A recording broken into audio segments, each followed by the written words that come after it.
الإسلام تقريبا تم اختطافه. ديننا مختطف يا أخي على أيدي بعض المشايخ والاتجاهات والمتنطعين. ديننا هذا الآن بدأ يخرج جيلا. أنا أقول لكم أنا مرعوب، وقلت هذا أكثر من مرة، وما عدت واثقا بمن أرى من المسلمين أنهم طيبون ورحيمون وجيدون. أسأل الله أن يكونوا أحسن مما أظن وأحسن مما أتشائم، لكن بدأ يبدو لي أنهم طيبون ووادعون كذا لأنهم مكبوتون، لأنهم في قوة القانون، في قوة الدول.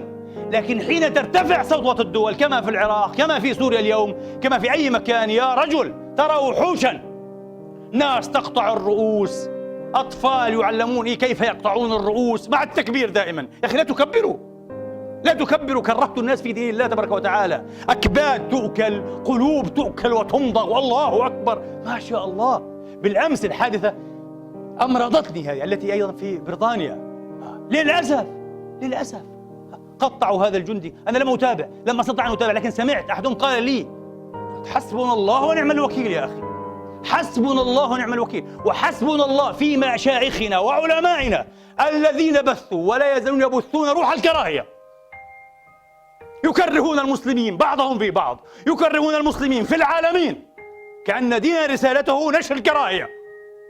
هؤلاء ملاعين، هؤلاء صليبيون، هؤلاء مش عارف ايه، هؤلاء أعداء الله، هؤلاء الكفار، نحن ما شاء الله نحن أصبحنا لا نرى أحدا، نحتقر عباد الله، نحتقر البشرية من عند آخرها، أصبحنا أكفر الناس بالنعم، كأنه أكفر إنسان بنعمة الإنسان هو المسلم اليوم. تعيش في ظلهم أيها الإخوة، سواء في بريطانيا، في ألمانيا، في جهنم، في أي مكان تعيش في ظلهم، تأخذ الأمان، تأخذ النقود، تأكل من أموال ضرائبهم، ثم بعد ذلك كفار، وأي فرصة لي لك أنا سأقتلهم، سأجزرهم. أي دين هذا يا أخي؟ أي فقه هذا؟ لذلك لابد أن أعقد خطبة صارخة نارية أسميها أيها الإخوة فقه الجريمة، فقه الإجرام. أيها الإخوة هذا فقه إجرام. ولو تقفوا لو أنكم وقفتم على بعض كيفيات استدلال هؤلاء الذين يعتبرون قادة لهؤلاء الشباب التائه الضال الحائر الذي فقد إنسانيته، شباب فقد إنسانيته باسم ماذا؟ باسم الدين. أي دين يا أخي؟ أي دين؟ دين جنكيز خان؟ دين الياسق؟ اللهم خلاص ممتاز، جنكيز خان هذا، كتاب جنكيز خان هذا، أهلا وسهلا. لكن دين القرآن إلا رحمة للعالمين، دين محمد ابن عبد الله أرحم عباد الله بالله. يا أخي نسينا محمدا، وماذا فعل محمد؟ لا نتعلم إلا الضحوك القتال، خطباء معاتيه، لن أصفهم بأقل من هذا. والله معتوهون، والله وأنا أعلم برسول الله، والله إنهم معتوهون. يخرج على المنبر يا أخي تكريه، فقه تكريه، علم تكريه. ترى مسلمين تطرح عليهم السلام لا يردون عليك السلام، لا يجيبون. من أنت؟ يحتقرونك لأنك ربما تلبس بدلة، لحيتك ليست إلى السرة أو شيء غريب يا رجل. ما هذه الأمة؟ ما هذا الجنون الذي نحن فيه؟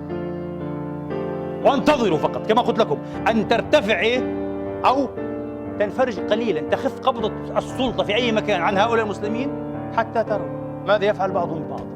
القتل والذبح وأكل الأكباد والقلوب والإجرام. والله أكبر، والله أكبر، الله أكبر عليكم، الله أكبر عليكم وعلى هذا الفقه وعلى هذه الطريقة.